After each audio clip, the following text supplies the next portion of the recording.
Corona updates India. पहली बार एक दिन में 50,000 का आंकड़ा हुआ पार। 24 घंटे में रिकॉर्ड 52,263 मरीज बढ़े हैं। त्रिपुरा में 4 और महाराष्ट्र में 31 अगस्त तक लॉकडाउन बढ़ाया गया है। देश में अब तक 15,84,000 केस हो चुके हैं कोरोना के।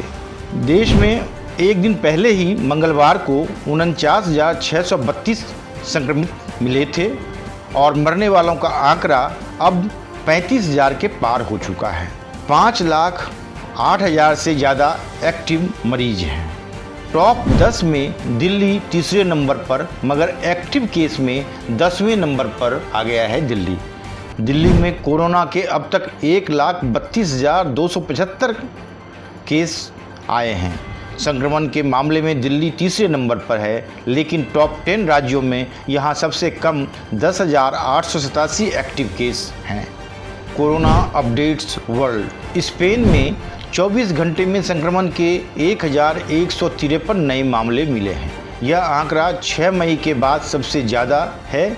दुनिया में अब तक 1,70,00,000 संक्रमित हो चुके हैं। दुनिया भर में अब तक 6,65,000 लोगों की मौत हो चुकी है। इसके अलावा 1,05,000 लोग ठीक भी हो चुके हैं। ब्राज़ील में करीब 25 लाख संक्रमित हैं, जबकि 88,000 से ज़्यादा वहां मौतें हो चुकी हैं। मैक्सिको में 24 घंटे में संक्रमण के 7,208 मामले सामने आए हैं, वहीं 854 लोगों की जान गई है। देश में संक्रमितों की संख्या 4 लाख से ज़्यादा हो चुकी है। इराक में एक दिन में करीब 3,000 संक्रमित मिले हैं। यहाँ कुल आंकड़े 2,98,909 हो चुके हैं। वहीं 16,343 लोगों की मौत भी हो चुकी है। मध्य प्रदेश।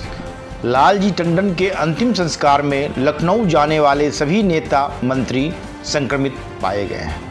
सीएम शिवराज सिंह चौहान, संगठन महामंत्री सुहास भगत और मंत्री अरविंद भदौरिया की रिपोर्ट भी आ चुकी है पॉजिटिव। मुख्यमंत्री के अपर सचिव ओपी श्रीवास्तव भी कोरोना पॉजिटिव आए हैं। उन्हें चिरायू में भर्ती कराया गया है। प्रदेश अध्यक्ष वीडी शर्मा की कोरोना रिपोर्ट भी अब पॉजिटिव आई है। पहली और दूसरी रिपोर्ट निगेटिव आई थी, लेकिन अब तीसरे टेस्ट की रिपोर्ट पॉजिटिव आई है। वह सीएम शिवराज के साथ लखनऊ जाने से पहले ग्वालियर और इंदौर के दौरे पे भी गए थे। आखिरकार मान गए राज्यपाल। गहलोत सरकार को 14 अगस्त से विधानसभा सत्र बुलाने को दी मंजूरी। राजभवन से जारी विज्ञप्ति में कहा गया है कि राज्यपाल कलराज मिश्र ने राजस्थान विधानसभा के सत्र के दौरान कोविड-19 से बचाव के लिए आवश्यक प्रबंध किए जाने के निर्देश मौखिक रूप से दिए हैं। इससे पहले राजस्थान के सियासी संकट को लेकर मुख्यमंत्री अशोक गहलोत और राज्यपाल कलराज मिश्र के बीच का गतिरोध लगातार जारी रहा। 31 जुलाई को विधानसभा का सत्र बुलाने को लेकर सीएम 4 बार गवर्नर से मिल चुके हैं, जबकि राज्यपाल की ओर से बार बार दोहराया जा रहा था कि विधानसभा सत्र बुलाने के लिए 21 दिन का नोटिस बेहद ज़रूरी है। यानी राज्यपाल का कहना था कि अगर आप विश्वास मत प्राप्त प्रस्ताव लाना चाहते हैं तो जल्दी विधानसभा सत्र बुलाया जा सकता है, वरना 21 दिन के नोटिस पर सत्र बुलाया जाएगा। हालांकि गहलोत सरकार का कहना था कि वो विश्वास मत प्रस्ताव नहीं लाना चाहते हैं, उनके पास बहुमत है। कोरोना के बीच हज यात्रा 2020 शुरू। हज यात्रा में इस बार 25 लाख की बजाय केवल 10,000 यात्री शामिल हो रहे हैं। इनमें 70% सऊदी में रहने वाले विदेशी हैं।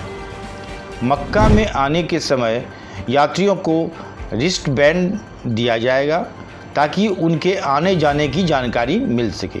सभी यात्री 20 लोगों के समूह में रहेंगे। इनमें एक नेता होगा जो उनका मार्गदर्शन करेगा। कोरोना वायरस महामारी के बीच सऊदी अरब में 28 जुलाई से हज यात्रा की शुरुआत हो गई है, जो कि 2 अगस्त तक चलेगी। पिछले साल यहां 25 लाख से ज़्यादा लोग इसमें शामिल हुए थे, वहीं इस बार केवल 10,000 लोगों को अनुमति मिली है। इस बार जो लोग हज के लिए सऊदी पहुंचे हैं, उनकी पहले से ही कोरोना वायरस की जांच करा ली गई है। लगभग 70% तीर्थयात्री सऊदी अरब में रहने वाले विदेशी हैं, जबकि बाकी यहीं के नागरिक हैं। सऊदी अरब के पब्लिक सिक्योरिटी के डायरेक्टर खालिद बिन करार अल हरबी ने कहा कि महामारी के खतरे को देखते हुए तीर्थयात्रियों की संख्या को कम किया गया है। कोरोना का असर। लॉकडाउन के चलते पैसेंजर ट्रेन से रेलवे को 35,000 करोड़ के नुकसान की आशंका है। मालगाड़ी की कमाई से ही रेलवे का चल रहा है काम।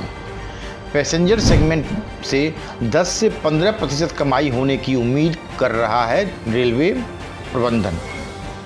माल ढुलाई की आय पिछले साल के मुकाबले 50% तक बढ़ने की है उम्मीद। भारतीय रेलवे के मुताबिक लॉकडाउन के चलते उसे वित्त वर्ष 2020-2021 में 35,000 करोड़ रुपए का नुकसान हो सकता है। वर्तमान में भारतीय रेलवे केवल 230 विशेष रेलगाड़ियां चला रही हैं। इन ट्रेनों में ऑक्यूपेंसी 75% के करीब है।